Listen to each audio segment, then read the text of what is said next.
Hello there everybody, welcome to the UFC 223 version of the Size Up for SevereMMA. My name is Sean Sheehan and I'm here with another video with some analysis and breakdowns and picks for the upcoming card. This card is on in the Barclays Center in Brooklyn, New York, and sees some version of the lightweight title up for grabs in the main event and the strawweight title up for grabs in the co-main event as Joanna Jędrzejczyk takes on Rose Namajunas. And I'm going to basically break down those two big fights and then give my picks for the other fights and a few words on some of the other fights as well.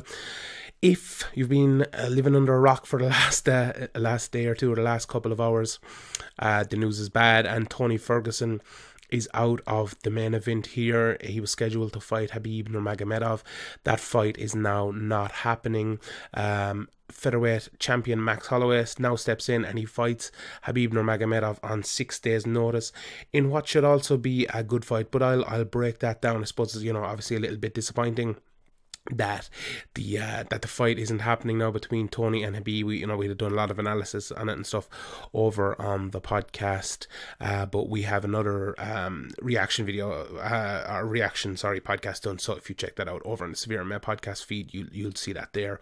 But I'm going to break down this fight as much as I can. You know, we haven't had much time to get a look at it, but I'm going to talk through a bit and maybe see what way the fight can be won, what way it can't be won. I suppose when looking at the fight, first of all, Max Holloway has 6 days notice, so that's going to be a huge issue. I kind of broke down the Tony and Khabib fight on the podcast, and I thought a big issue for Khabib was the fact that he'd never been 5 rounds before. It's not that he had never been 5 rounds, he's never even been scheduled to be 5 rounds, never been in a main event that has, you know, gone 5 rounds, never been to the 4th, 5th round. So that would have been a big issue. Now Max Holloway has that, but he has never he's prepared for 5 round fights anyway, but he's never done it on short notice, obviously, you know, and it's going to be a big difference to come in here short notice and do it. So that's a big problem, and I suppose everything that I say from now on can be changed by that. So if, you know, Holloway might be better in one area, maybe he's not because it's 6 days notice. How much weight is he going to be cutting? How fit was he? He was injured 2 months ago. He had to pull out of his fight with Frank Edgar because of an injury. How fit actually is he coming in here? I'm sure he's fit enough to take it, and I'm sure he's fine that way, but is he back to full fitness? That's another thing. But if you look at it from the best Nurmagomedov to the best Max Holloway, I suppose that's how we can talk, and maybe we can assume that a little bit or talk about that. Right, Nurmagomedov, what is he great at? He's a great wrestler, obviously. Great at pushing people against the fence, great at taking them down on the ground. He is maybe the best fighter in UFC history. Once he gets you down and holds you down, there's no getting up. It's almost impossible. Nobody has been able to do it thus far. How does he push you against the fence? How does he take you down? How does he get you down? He's many ways of doing it, but what he does mostly, he's many ways of taking you down, but he doesn't really have many ways of getting inside. And every way he does have getting inside is wild. Flying knees, big windmill punches to push you up against the fence, run at you, literally run around the cage after you if you try to circle out to close that distance to get you against the fence. So that's how he does it. He meets you and makes you go back. That's what he's done to everyone, and he's beaten them, except Gleison Tibau, because Gleison Tibau met him in the center of the ring, stopped his takedowns when he did push him back, and did fairly well. That was Holloway's second fight in the UFC, but still he went to 18-0 after that fight, and a lot of people thought he lost that fight. So that's an interesting fight to go back and look at, and we'll get more to that in a second. Max Holloway then, what's he good at? An unbelievably good striker. I talked about meeting him in the middle of the octagon. That's what Max Holloway is good at. He's good at pushing you back, waiting for your strikes to come, meeting you in the pocket, landing first, dodging your strikes, landing second, dodging your strikes, getting around, getting away, using his footwork, using his head movement, not taking many shots. But if he does take a shot, he'll answer back with 2 more. That's the sort of fighter Max Holloway is. Very, very good in the pocket, very, very good on the feet.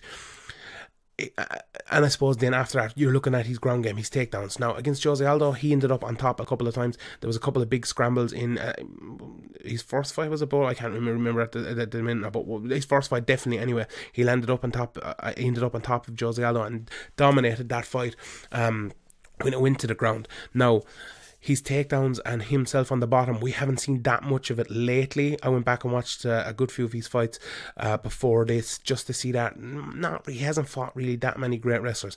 Now, I suppose if you're looking back, you can remember the McGregor fight where McGregor took him down at ease and dominated from on top. But that was, when you look back at Khabib at 18-0 and Max at that time, they're very, very different fighters. Now, Khabib has definitely improved an awful lot, and I'll get to that in a second.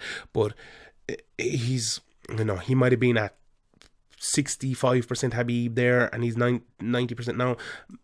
Max Holloway, might have been 15% Max Holloway back then. He's a totally different fighter now, so you can almost make that kind of null and void. But he was taken down by Conor McGregor and dominated by someone who isn't a wrestler, and he hasn't really fought a great wrestler since. He fought Ricardo Lamas, but that there was no wrestling in that, and he isn't a great wrestler anyway. He likes to strike an awful lot as well, so how they match up, we'll get to that in a second. But on the ground anyway. On the feet though, if you break it down that way, where Khabib likes to go forward and Max likes to go forward, that's a big debate. Who's going to win that go forward battle? If Holloway can win it, no matter how good Max Holloway's takedown defense has gotten from the McGregor fight, if he is one of the best takedown defenses in the world, Khabib has some of the best takedowns in the world when he gets close to you, from the body lock, from double legs. If he clasps clasps his hands behind your legs, you're going down, you're going for a ride. That's it. So what does Max Holloway have to do? Right, first of all, he has to beat him to the punch, beat him to the forward motion. That's where you stop Khabib's takedowns. You stop Khabib's takedowns with striking. That's where you stop him. But if you can't do that, and he does push you back and does get inside, you have to get the underhooks. You have to pull him up. You have to bring him from... You can't let him have the bottom part of your body. Whatever you do, you can't let him get his hands clasped behind your legs. You can't do that. You have to get him up, elevate him, turn him out from the fence, knee him to the body like Gleison Tebow did. Do that. But still, even from there, he's taking guys down with the body lock, and that's something that's improved an awful lot in his game. What's also improved an awful lot in his game is the ability to get in there. So before, in the Tebow fight, and I keep going back to it because that's where he's really showed his deficiencies, and he's improved a lot of those deficiencies.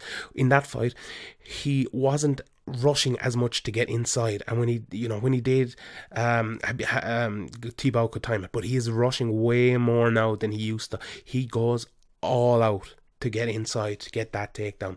So Max Holloway has a big job there stopping that. As I said, stop it with striking.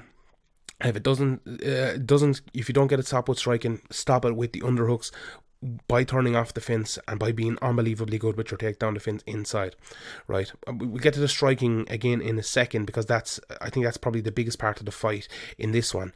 Whereas the ground and the striking were the biggest part of the fights in the Tony Ferguson Khabib Nurmagomedov fight. But on the ground, I'd struggle to give Max a chance if it hits the ground. If Khabib gets on top, Max doesn't have the rubber guard or the danger from the bottom that Tony Ferguson had in this fight that could have been happening. That's not him. He doesn't have that. I mean, no, maybe he does have it. We just haven't seen it that much, but I don't think he does. Tony Ferguson is known for that. So if this gets to the ground, unless he pops straight back up or shows something we've never seen before, it should be Khabib Nurmagomedov all day. So there's that, right? But on the feet, that battle will win and lose this fight. If Max Holloway wins that battle for front foot, the 6 days will not matter. If Max Holloway can push Khabib Nurmagomedov back and stop from getting himself pushed back, doesn't let Khabib push him back, Max Holloway will win this fight, and he'll win it quickly. He'll win it within the first 2 rounds. He won't, cardio preparations won't matter. He will win this fight in the first 2 rounds. I fully believe that, and I give him a great chance. I really give him a great chance, because he's a way better striker than Khabib. He's a better striker than Tony Ferguson, to be honest. He's better at pushing guys back, getting them straight back than Tony Ferguson was, which is exactly what you need to beat Khabib Nurmagomedov.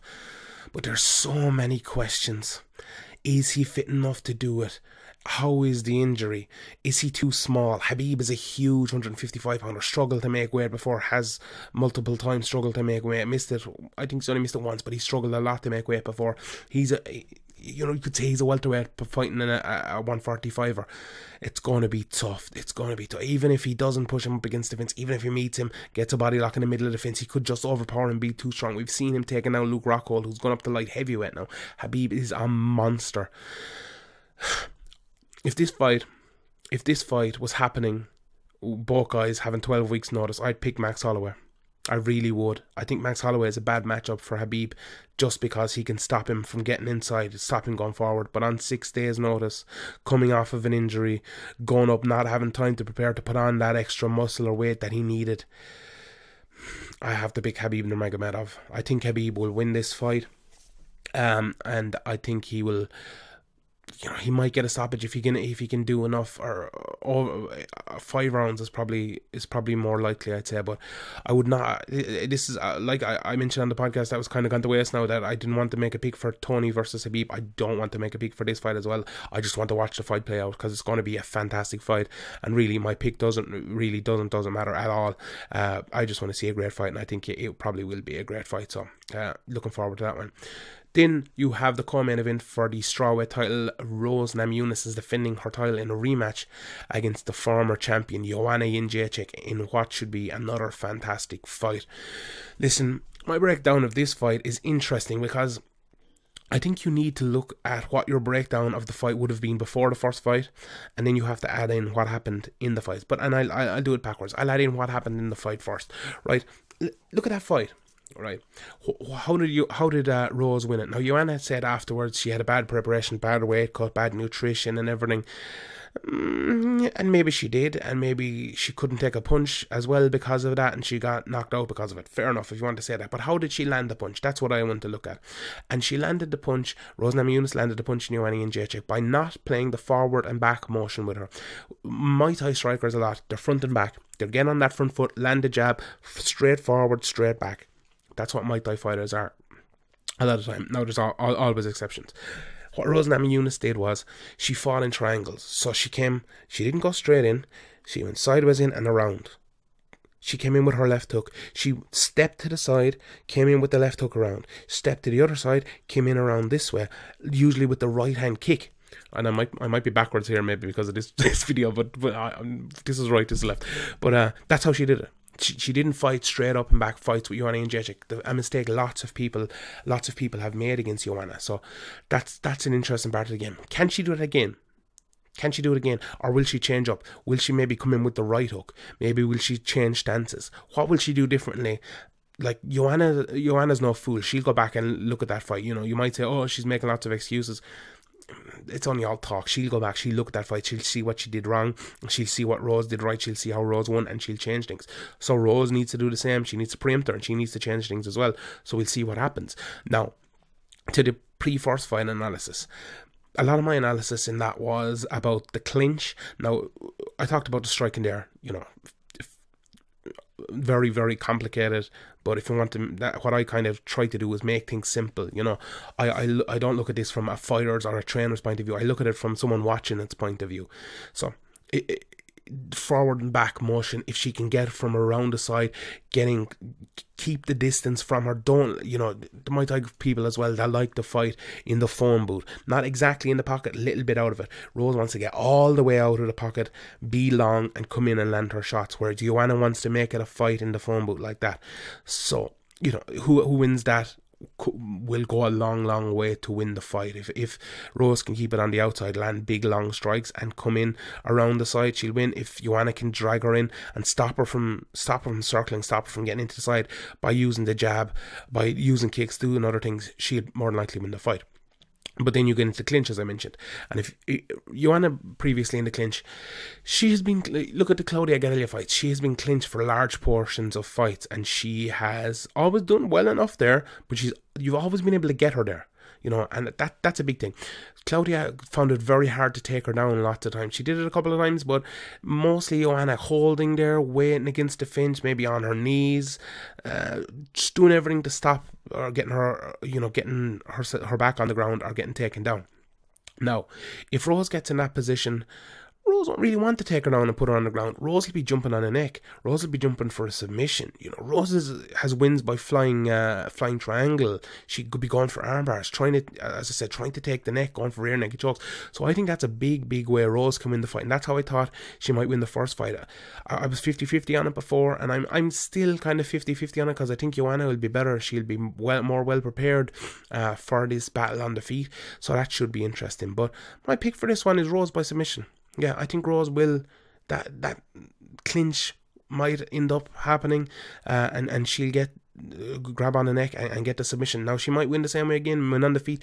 I think this fight's going to be very different from the first fight. Now, we only saw, a minute and a half, 2 minutes, or whatever it was, of the first fight, so, you know, logically, you'd think it'd be a little bit different unless it happens the exact same way again, so it could be different. But this is another fight I'm really looking forward to. I think Rose will win it. Could be wrong. Don't listen to my picks. I wouldn't. I know nothing about it. So yeah, that's the 2 big fights. Really looking forward to them. I'll give you my picks, and then I'll talk about 1 or 2 of the other things. After that, I'm picking Calvin Kattar. I'm picking Michael Chiesa to beat pretty Anthony Pettis, pretty Tony B. I'm picking Paul Felder to beat Al Iaquinta. We talked about that a good bit on the podcast. I just think Al Iaquinta has, I think it's once in the last 2.5 years is all he's fought, whereas Paul Felder has been in there and he has been improving an awful lot. Like, if this was a year and a half ago, I'd definitely pick Al Iaquinta, but I think Felder has improved an awful lot. He seems to have found that ability to knock people out, and he's been doing really well, so I'm going to go with Felder on that one. Then Karolina Kowalkiewicz is headlining the prelims section this card. I'm picking her to beat Felice Herrig, and what should be a good fight. Felice has improved an awful lot. I'm picking Ray Borg over Brandon Moreno, should be a good fight as well. Joel Ozan I'm picking there. Evan Dunham, Ashley Evans Smith I'm picking, and I'm picking Clark and Zabit what's his name? Zabit Magomed Sharapov. Sorry, I don't have it in front of me, so I couldn't remember straight off. And the other fight then is Artem Lobov, obviously, against Alex Caceres. I think Alex Caceres will win that one, but you'd have to give Artem a chance as well. You know, Artem can land hard when he gets inside. He spoke to us over on Patreon. If you want to go over patreon.com/SevereMMA podcast, listen to that over there, $5 a month. And Artem said, you know, he has that knockout ability. He did it in the Ultimate Fighter House lot. Now, I think he's 6 fights in the UFC, all 6 have gone to decision, and if this goes to decision, I think Caceres is a better point scorer than Artem. I think if it ends in the distance, I think Artem will win, but I think if it goes to points, Caceres will win. So, but I think Artem will be live for this whole fight, and if he can get that big shot, he can get the knockout, but I think Caceres might be able just to kind of use his jab, land a few high kicks, maybe add in a few takedowns, and get the win, but, 50-50 enough fight, but I'm picking Caceres in that one.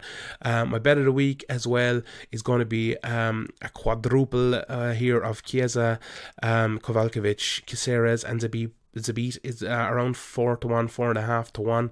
So yeah, get on that. It's a pretty good price there, I think. If you're watching this on Patreon, head on over to SevereMMA, and I'll write my full picks, full start times and all over on SevereMMA in the post. If you're watching this on YouTube, you can go over there as well, and if you're watching SevereMMA, just look down below and you'll see them all. Alright, thanks to everyone for watching and listening. Hope you enjoyed it. Let me know some feedback if you want anything else done next time. Maybe I'll try to do one of these for every pay-per-view. So it was fun. Thanks, as I said, send feedback at Sean Sheehan BA over on Twitter. Follow us SevereMMA, and follow us all week long, SevereMMA.com. Alright everybody, goodbye.